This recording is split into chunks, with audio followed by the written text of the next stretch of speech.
Знаете што е крвна слика? Кој направил последен крвна слика? Има некој?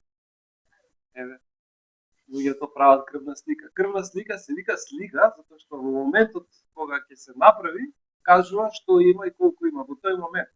Може би за 1 сат, за 2 сата, таа ќе се промени. Меѓутоа секогаш параметрите на крвната слика одат нагоре надоле и се проверува од време на време да се види нели дали има доволно црвени крвни зрнца и така натаму. Меѓутоа јас кога доаѓам во вашата црква, во оваа заедница што јас се чувствувам како многу блиска, јас таа ќе ја наречам црковна слика. Што значи тоа? Да гледам вас и ве сликам и се сеќавам дека кога бев тука пред не знам колку време, ова година, една година, имаше помалку луѓе, сега има повеќе луѓе, има нови лица, што претходно не сум ги видел, и тоа ме радува. Но таа црковна слика кажува дека исто има празни столчиња кои што треба да се пополнат. И сакам да ве охрабрам денес, кога ќе завршиме со служба и после ќе има соопштение, ќе каже Ангел нешто за евангелизација. Ние како христијани во Македонија сме повикани на нашите ближни, на нашите сограѓани да им пренесеме радосната вест. И сакам како цркви да се ангажираме повеќе од обично, повеќе од она што до сега сме го правеле, да излеземе надвор. И еве денес е убав повод, 8 март. Имаме карамфили, имаме убави честитки, да израдуваме некои жени, но да им понудиме и нешто повеќе од тоа. Да им понудиме спасение, да им понудиме да поверуваат во Исус како нивен спасител.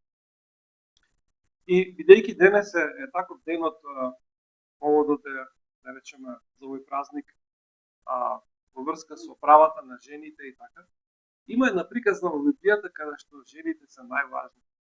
Тие направија нешто што долго ќе се памети и сакам денес да зборувам токму од тие стихови од Евангелие по Лука, 24 глава. И тоа исто беше едно утро, вака неделно утро. И ќе видиме сега од текстот, само да најдам мојата Библија, остај тука, ако е напорно. Еве мојата Библија. Идеме значи во Лука, 24 глава, тоа е последната глава од Евангелието од Лука. Од првиот стих до 12 читам.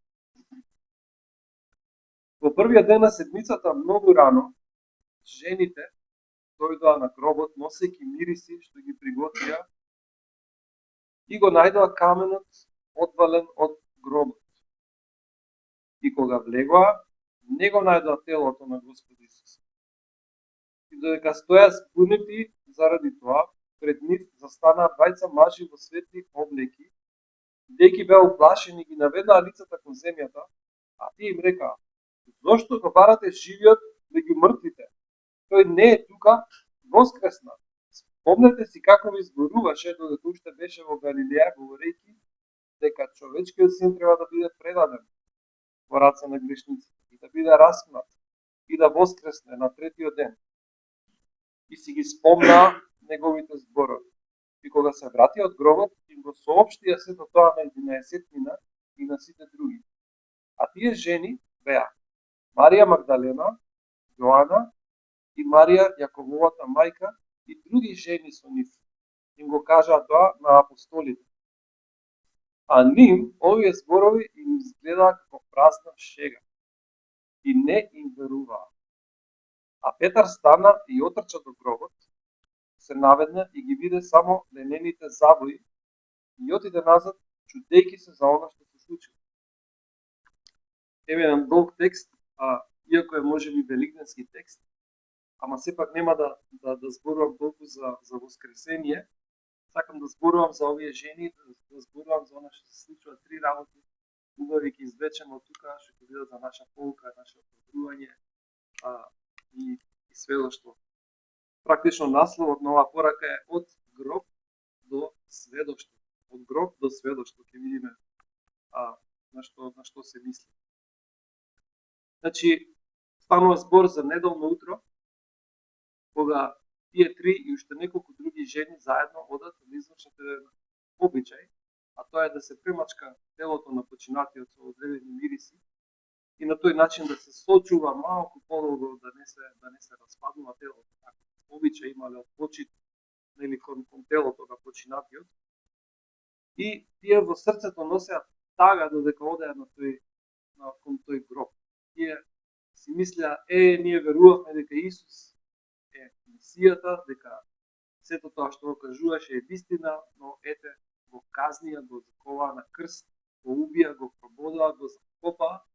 И тие така одеа на гробот, очекувајќи да го најдат телото на Исус таму. И кога стигнаа на гробот, видоа дека каменот е тргнат и некои таму чудни луѓе, што обичаат на ангели, и веројатно тие беа ангели, им рекоа: зошто го барате живиот меѓу мртвите? И тие се зачудија многу на тоа прашање. И јас денес, како прва точка на оваа порака, сакам да ве прашам, каде го бараме ние Исус денес? Не само ние што сме тука во оваа црковна слика, како што да кажам, него каде луѓето денес и во Македонија, тука и во Драчево, и Скопје, да речеме, каде го бараат луѓето Исус? Ќе ви кажам една смешна случка за една жена која што била на телефон со својата пријателка и така зборувајќи со неа, и вели: леле, вика, не знам кај го оставив телефонот, почна да го бара телефонот, го бара во кујната, го бара во дневната соба, па во спалната, вика, леле, не можам да си го најдам телефонот, вика, ај ќе исклучам да го најдам телефонот, па пак ќе ти се јавам. Не знаејќи дека телефонот, дека збори со телефонот, ама не го гледа и го бара на секаде, а сепак е во раката. И на некој начин, дали ние Исус така се обидуваме да го најдеме некаде, на друго место, иако тој е веќе во нас, христијани, тој е во нашето срце, меѓутоа ние како христијани често пати не го гледаме Исус и не сваќаме дека е во нас и се обидуваме да го најдеме некаде на друго место. И сега сакам тоа да го поентирам овде, каде го бараме Исус. Многу луѓе сепак откако ќе поверуваат во Исус, паѓаат, така да речам, во некои религиозни навики и ако доколку и не се, да речам, толку активни во својата вера, не се молат или не читаат Библија, и може би си мислат, ќе отидам, нели, во црква еднаш, или како што нашиот народ има обичај, нели, да оди по црквите, да остава нешто зејтин, да пали свеќа. И често пати луѓето мислат дека ако они направат нешто за Бог, и дека Бог нешто ќе ги награди, ќе им даде здравје или ќе им даде некаква потреба ако има да не задоволи. И тоа е една, да речем, најелементарна трансакција. Знаете, сите имаме трансакцијски сметки сега во банка, зашто се вика тоа трансакцијска сметка, затоа што нешто се префала од едно на друго, се прави трансакција. Значи, ти даваш нешто и за тоа нешто добиваш нешто назад. Например, кога одиш во Кам да купиш храна, трансакцијска сметка твоја, значи префала пари, а ти од Кам добиваш храна, така? Постои трансакцијска вера, жал. Таа вера вели, ако јас нешто направам за Бог, Бог нешто ќе ми направи на мене. И многу луѓе така елементарно, да речем, тоа е како, ајде да речем, најбедната вера. Пример, сега јас ќе го подкупам Бог, нели, јас правам нешто за Бог, и сега јас сум толку добар, и што мора Бог нешто да ми направи на мене. И луѓето го бараат практично Бог и Исус во такви некои ритуали, во такви некои обичаи, нели, ќе повторуваме такви обичаи, надевајќи се дека Бог нешто ќе ни даде за возраст. Други луѓе пак, или христијани, па можеби некои од нас овде, се многу зафатени луѓе. Си мислиме, ако само многу работиме, ако само многу придонесуваме, ако сме толку многу активни, што сигурно, нели, Бог исто така ќе погледне кон нас и ќе рече: браво, толку многу работи овој човек, толку е зафатен, толку е добар, толку се жртвува. И некако си мислиме дека преку голем труд, преку голема работа, некако успееме и тука во работата да го најдеме Исус. Но зошто, вели, го барате живиот меѓу мртвите. Многу христијани го бараат Исус во спомените. А овде меѓу нас е Тале, јас верувам дека тој има многу спомени за оваа заедница, за оваа црква. А во мојата матична црква, во Божји глас Кисела вода, исто имаме постара генерација, Боре и Руле, кои што имаат многу спомени за нашата црква. Тие се тие кои што на времето сведочеле, на времето проповедале, на времето крштевале луѓе, на времето можеби оваа црква некогаш била преполна, можеби луѓето стоеле позади. Јас се сеќавам во Кисела вода, во Божји глас, каде што луѓето стоеа во ходникот и на терасата, кога немаше место да се соберат во црква, преку 120 луѓе на служба. Тоа беше 1999 година. Меѓутоа, има христијани што живеат во минатото, што велат, порано Господ така и така правеше, порано беше многу по-инаку, порано чуда повеќе се случуваа, повеќе луѓе се крштеваа. И некако се враќаме толку на минатото, што почнуваме практично да не мислиме на сегашност, него да мислиме дека колку беше само хубаво во минатото. Па дури и фотографии што има од минатото, ќе се потсетиме, леле колку беше во каде бевме, што правевме. Меѓутоа со самата фотографија ние не можеме да воспоставиме врска. Не може луѓето од фотографијата или доживувањето што сме го имале во минатото, не може сега ништо да ни даде да ни исполни, бидејќи Исус не е во минатото. Исус не е на слика. И ако се потсетуваме дури на нашите животи, да речеме, влади Исус како ми помогна, и тоа да ни е некако доволно, и да речеме, сега не ми треба. Влади има в криза, влади се моле, но сега се е во ред.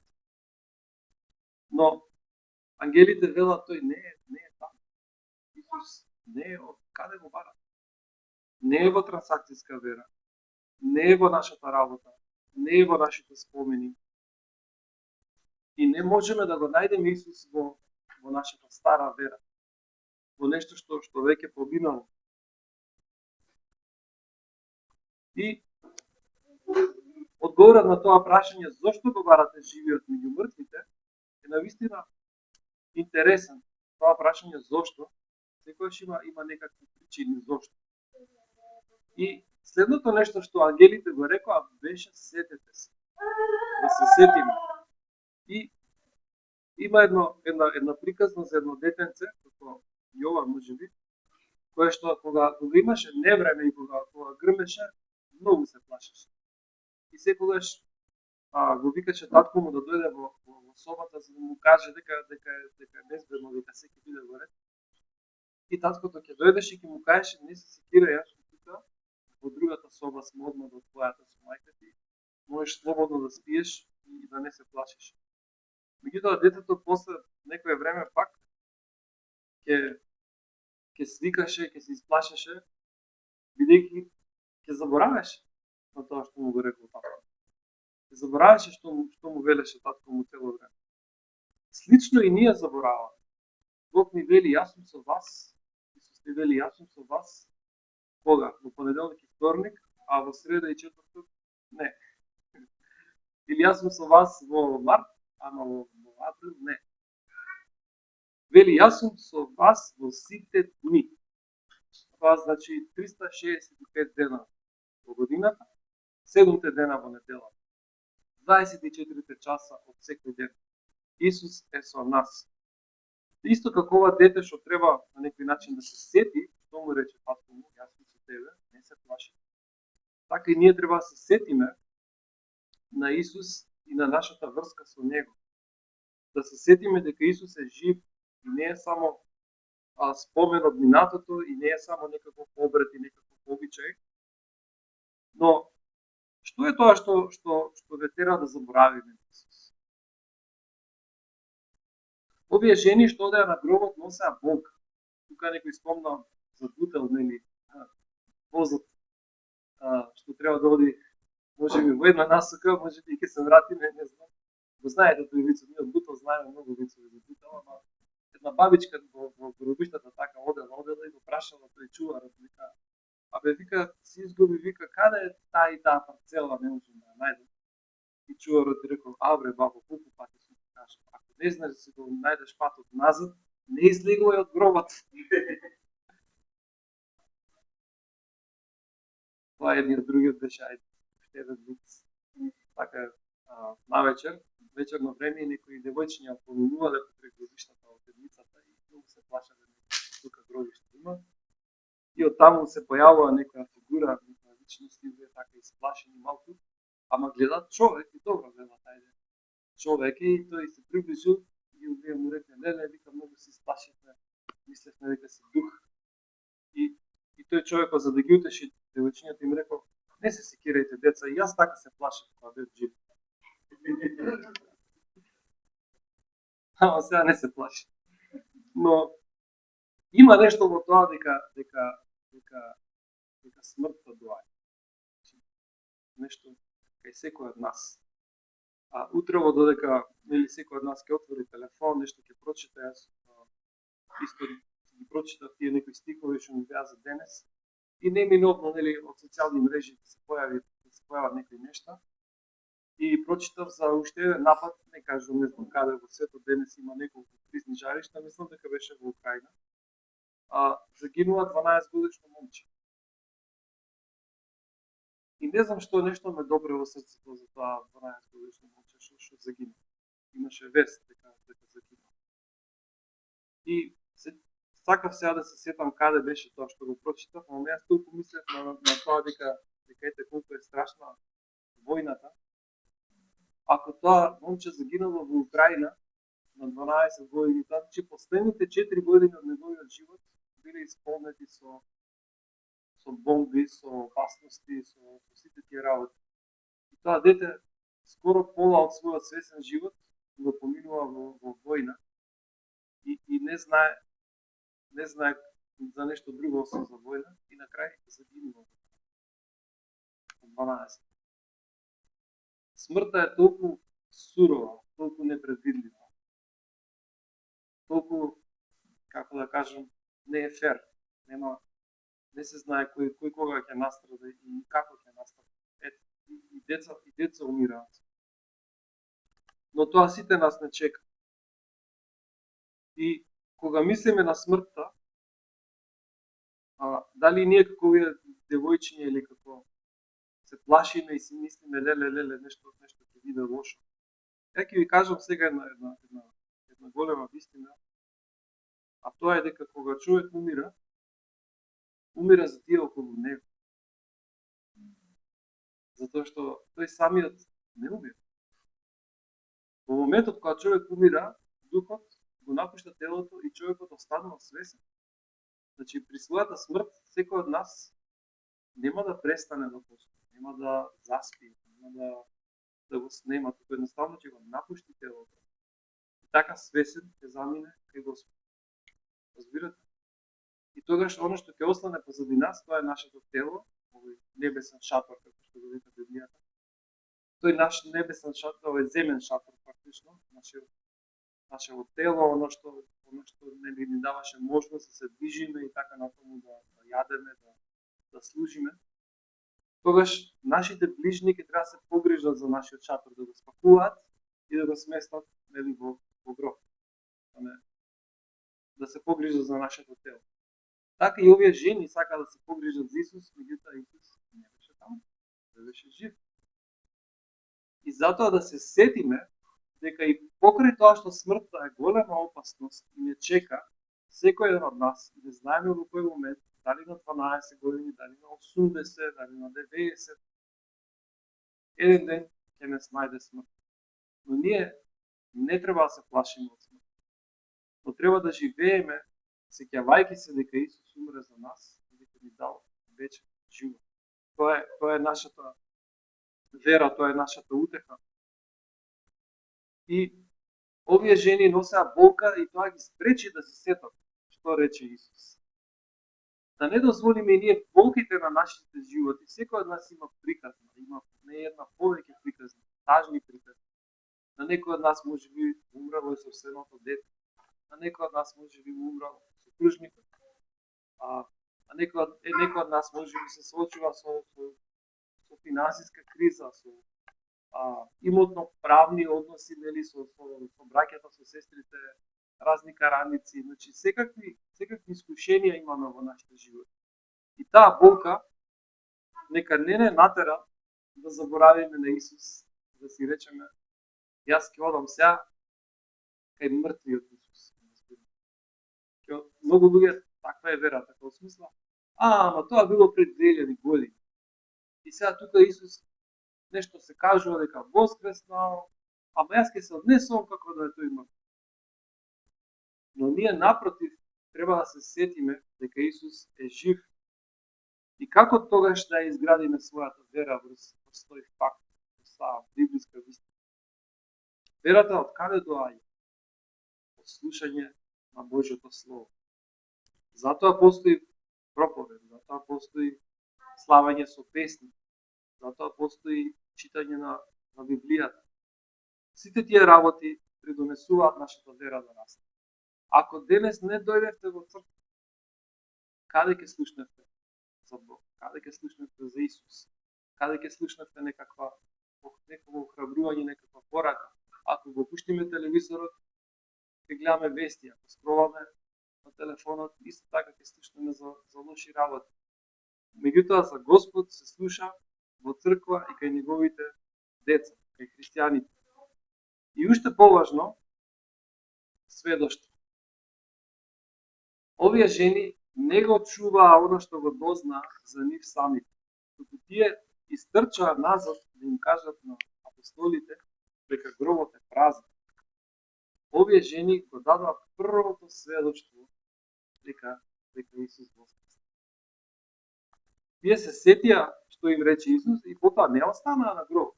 Не рекоа, супер, ова за нас. Ние ќе се чуваме оваа вест само за нас. Ние ќе се радуваме, на никој нема да кажеме. Тоа е како, нели, ќе откриеш некој богатство, си кажеш, ова само за мене, ќе ми ги реши сите проблеми, ама работа да кажам на некој друг, па ќе ми бараат сите дел. Ќе речат, си добил на лото, ќе ти се јават сите роднини, сите пријатели, ќе речат, слушај, ми требаат пари за ова, сега ти си богат, дај ми. И обично луѓето, нели, кога ќе откријат некој богатство, се себични и сакаат се да задржат само за себе. Но овие жени веднаш тргнаа назад да им кажат на другите за таа вест. Тоа е затоа што сите такви големи работи што се откриени, никој не ги криел само за себе. Истражував малце низ историјата, 3 работи има што се откриени во овој свет, што имаат спасено буквално стотици милиони животи на луѓе. И некои од нив се многу елементарни и сега ни се нас секојдневие, но во минатото не било така. Например, една од тие работи е чистата вода. Ако истражувате од кога се користи чистата вода, ќе видите дека тоа е прилично нова работа.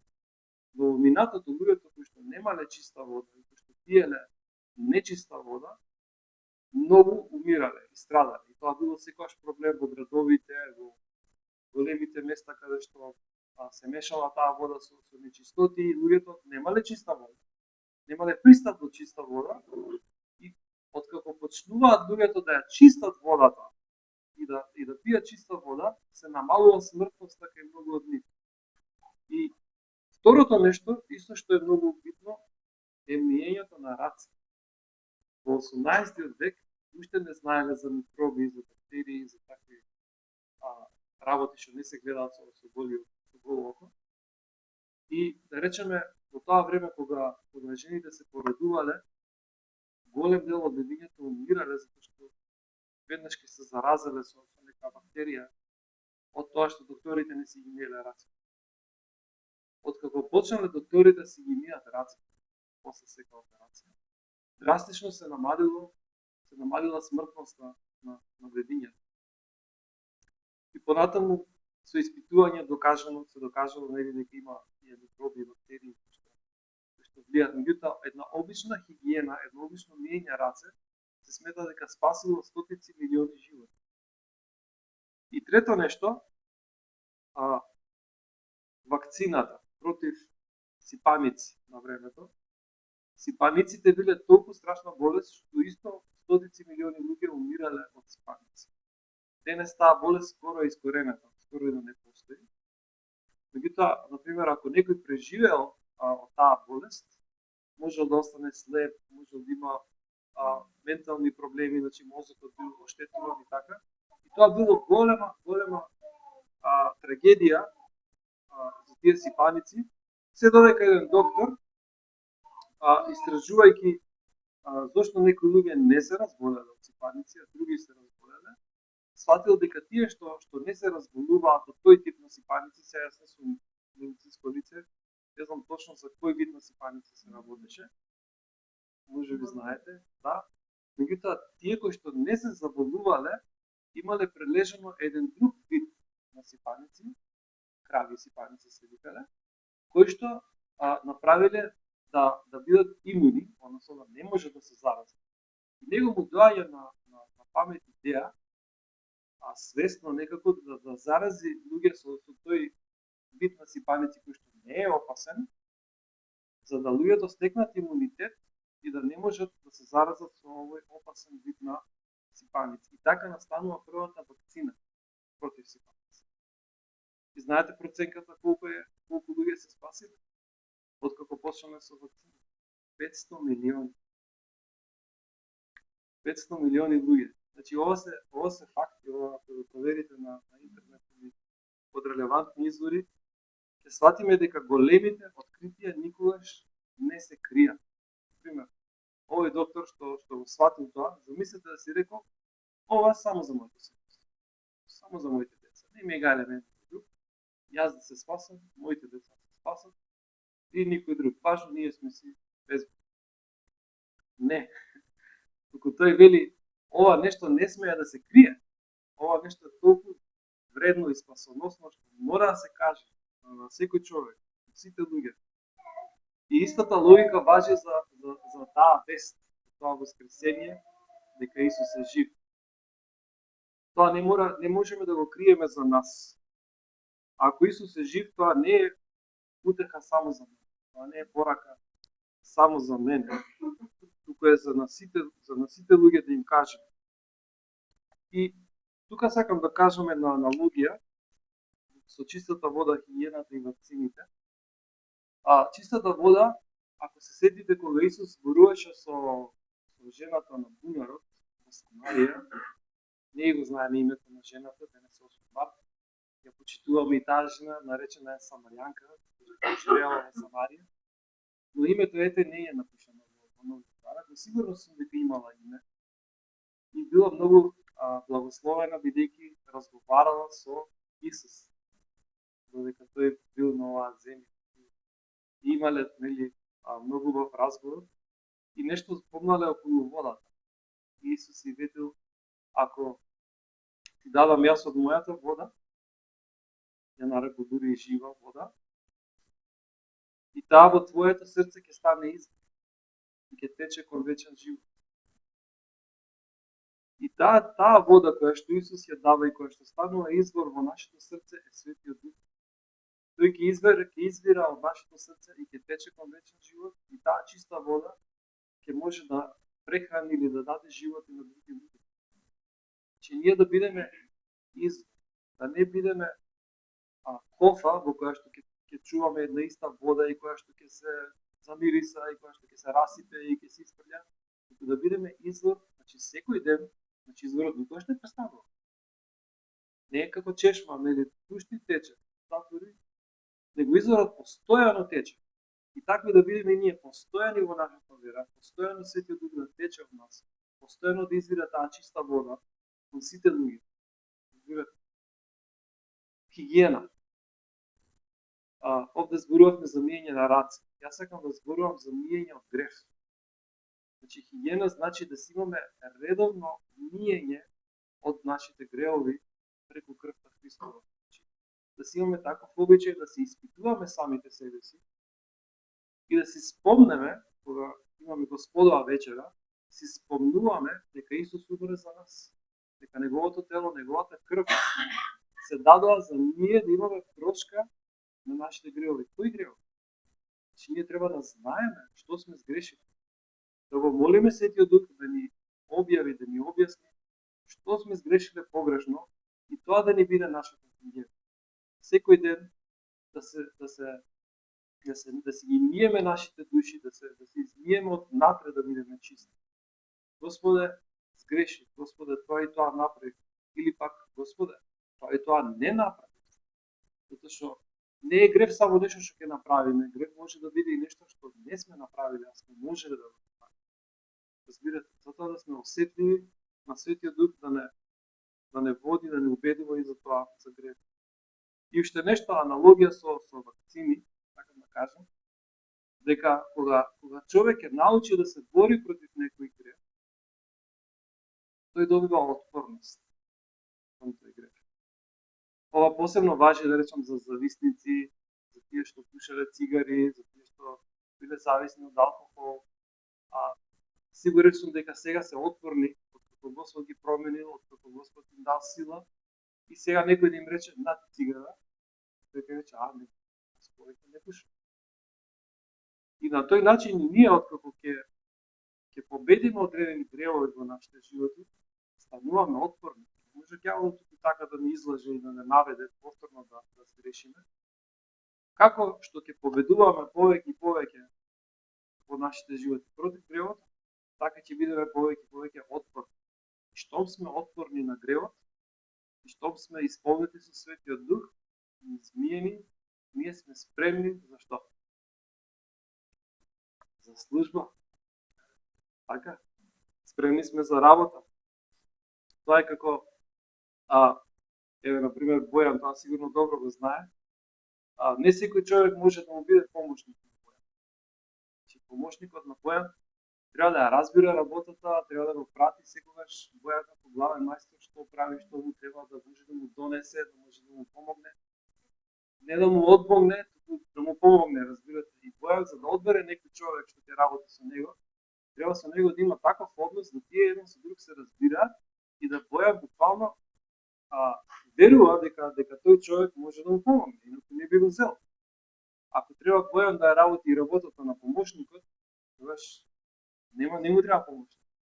Значи на Бојан му треба човек што ќе му рече, или што нема да мора се да му рече. Тој ќе разбира што треба да се, што правиме сега, летиме плочки. Тоа значи, ако јас ќе ставам последната плочка, не чекај да ти кажам оди донеси други плочки, но тој ќе види дека ставам последната плочка и ќе донесе нова кутија со плочки. Си најде помошник. Меѓутоа, Господ Бог така работи во светот денес и сака на луѓето да им ја објави радосната вест. И тој бара помошници. И тој вели, дојди со мене. Јас кај што работам, дојди и ти. Помогни ми. Може ли Господ да смета на нас? Може ли да смета ние да бидеме тие негови помошници?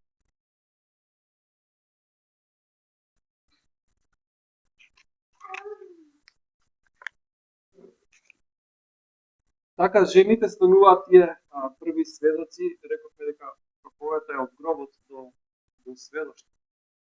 Тие сведочат. И што се случува? Вика, како рече стихот, им го кажа тоа на апостолите, а овие зборови на апостолите им изгледаа како што? Како виц, како празна шега.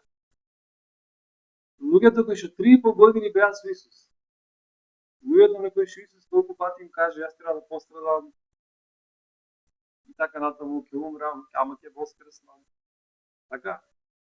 И овие и викаат на жените, абе не ни кажувајте вици.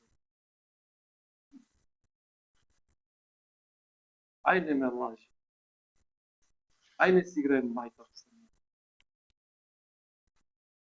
Ама тоа е реакција на апостоли, да се мислите на тие што беа со Исус. А каква ли тека реакцијата на тие што не го знаат Исус?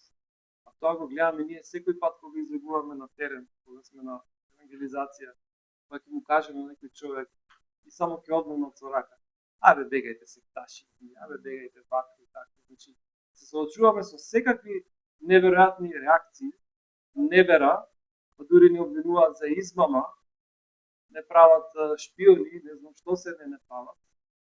Меѓутоа, ние ја носиме вистината, ние ја носиме живот од давната вест, дека Господ Исус воскресна, дека Тој е жив и дека можеме да имаме личен однос, лична врска со Него.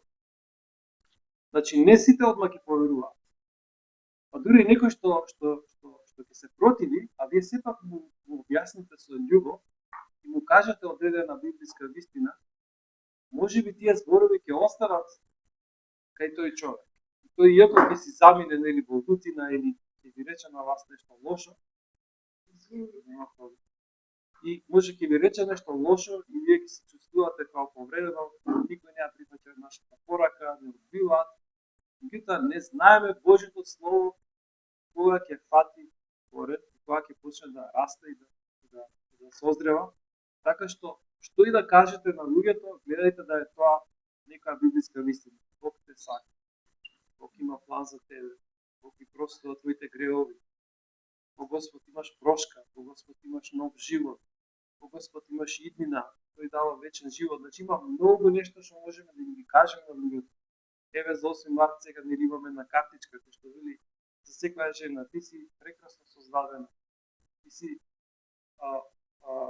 Бог те создал со цел, Бог те создал со намера. Дали сакаш да знаеш зошто постоиш, зошто си создаден. Сето тоа можеме да им го кажеме на луѓето и покрај тоа што можеби на почеток нема да веруваат, веруваме дека семето што го сееме ќе даде плод. Но тоа сведоштво што жените го кажаа, предизвика еден од учениците, еден од апостолите, нешто да направи. Тоа беше Петар. Петар стана и влезе во трка.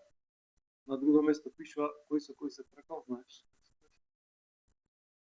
Јован и Петар трчале заедно на кај гробот. Јован стигнал прв, тоа го пишува во Евангелие според Јован. И си мислам дека тоа као не е нели некој многу важен факт. Ама на друго место пишува дека Петар нели стигнал до гробот, а во Евангелие по Јован сам си пишува што се случило. И вика со Петар трчаа заедно, ама Јован самиот сега си додал таму, се допиша, ама Јован стигна прв. Така, смисла е побрз, ама не влегов напред. Гледате, ието стигнал до гробот Јован, сепак тој не бил тој што прв влегов напред, Петар гробот за. Ама што тоа нас ни кажува дека Петар и Јован одлучиле самите да проверат дали навистина е така. Таков ефект има нашето сведоштво. Кога ние на некој ќе му кажеме за Господ Исус, најдоброто нешто што човек може да го направи е самиот да провери дали е навистина така. Да отвори Библија, да чита, да побара информација, да дојде во црква, да праша некого за Господ. Че тие се тие чекори што луѓето можат да ги истрчаат, да ги направат, за да се уверат самите дека Исус е жив. И ние треба тоа да сме свесни дека нашето сведоштво ќе натера некои луѓе да поверуваат или да искажат тие сами. Значи треба одговор, од секој човек треба одговор. И тие се тие неколку елементи на денешната порака што сакам да ги споделам. Кога жените разочарани со болка во срце, мислејќи на смртта, дојдоа кај гробот и велат зашто го барате живеат меѓу мртвите. Тој не е овде воскресен. И ние да се прашаме каде го бараме Исус ние денес. Дали во обреди и ритуали, дали во преголема зафатеност, дали во минатото. Но Исус е жив и денес. Тој има нешто да ни каже сега за нашиот живот. Тој има нешто ново да направи во нашиот живот. Тој има некој нов план за оваа црква. Тој има нови луѓе што треба да дојдат, нови луѓе што треба да се крстат. Разбирате? Бидејќи верата е динамична. Тоа што сме верувале пред 20 години, сме го верувале тогаш. Треба да веруваме денес и од Господа бараме нови чуда, нови луѓе, така, да растеме во таа вера, бидејќи е жив. Тоа беше едното нешто, да се сетиме, потоа второто нешто, да се сетиме на тие важни работи, да се сетиме кој е Исус, кој е Бог. А ќе се сетиме, ако се посветиме на тоа да го слушаме Божјото Слово или да го читаме Божјото Слово, да се молиме, бидејќи кога ја читаме Библијата, Бог ни зборува нам. Кога се молиме, ние го зборуваме на Бог. Тоа е таа комуникација меѓу Бог и нас. И да се сетиме на лекциите што ги слушаме, најмногу на тоа дека Исус е и денес жив и дека можеме да имаме врска со Него. Третото нешто беше дека жените им соопштија на апостолите. Това е нашето селоште. Значи, да соопшти. Денеска не да ќе соопштиме, кога ќе одиме денес, Бојан има да вика, има цела Драчева да го слушне, колко е гласен на микрофон, дека Исус те сака, дека Исус умре за тебе, дека Исус има план, дека дава вечен живот. И на крај дојди и види, како што Петар отиде и провери самиот дали е тоа навистина така. Петар стана и отиде да се увери самиот. Верата без дела е мртва. Значи да не си мислиме дека ние ако сме дошли во Неговата црква и тоа е убав момент за нашата вера, но тоа е момент каде што слушаме од Бог, а сите други денови треба да извршуваме тоа што Бог ни покажува. Да бидеме послушни на Неговата воља. Ако Светиот Дух денес изборуваше нешто во твоето срце, биди послушен, оди, трчај кон оно што треба да донесе во поблиска врска со Бог. Значи, сетете се, Исус е жив, Исус има нови планови, Исус е мајстор, Исус нешто прави, го гради Неговото царство и му требаат и Него помошници. И ние треба да одиме спремни кај Исус, да го гледаме кај работи и да му се приклучиме во Неговата работа и тој да може да биде зависен од нас. Да рече, ми треба во Драчево, знам 10 луѓе кои што ме барат, кој ќе им каже за мене? И од тука од оваа црква да се појават луѓе да речат, јас ќе му кажам, испратиме мене. Имаме се што треба, нови завети, се имаме. Само да им ја пренесеме веста на другите луѓе. И секогаш знаете дека личната вера, личната врска со Исус е многу поважна од традицијата, од обичаите. Убави се и традициите и обичаите. Меѓутоа уште поубаво е ако секој од нас се моли, ако секој од нас доаѓа кај Исус и ако е познат кај Исус. Дали некој сте помислиле колку сте познати кај Бог? Замислете, на пример ќе ви дадам. Ако ви доаѓа на гости некој човек секој ден и пиете кафе со тој човек секој ден и тој секој ден ви кажува што се случува, ќе ви биде познат? А ако некој човек дојде еднаш во 5 години, дали ќе ви биде познат? Дали ќе ви раскаже се за 5 години што му се случува? Колку потешко. Значи, колку почесто се гледате со некој човек, толку ви е повеќе познат и знаете за него. Колку Исус знае за вас? Колку често вие доаѓате кај Него за да бидете познати кај Него? Колку повеќе сте познати кај Исус, толку повеќе може да ве употреби.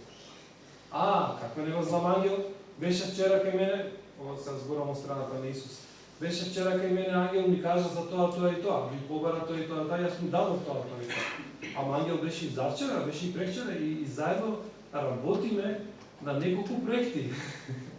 Сегате, од аспект на Исус го кажам, тај ангел секој ден доаѓа, јас го знам ангел. Не ми кажувајте мене за ангел, ангел ми е добро познат, затоа што јас секој ден го гледам през лицето моје.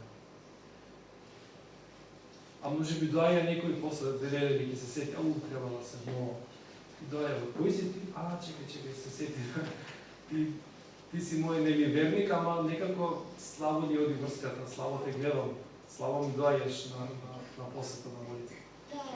Така да сме свесни за тоа дека Исус е жив и дека не очекува да дојдеме кај Него на молитва. Затоа реков да бидеме исполнети со Светиот Дух и осетливи на оваа порака и што треба да направиме како резултат на оваа порака да извршиме Божјата воља.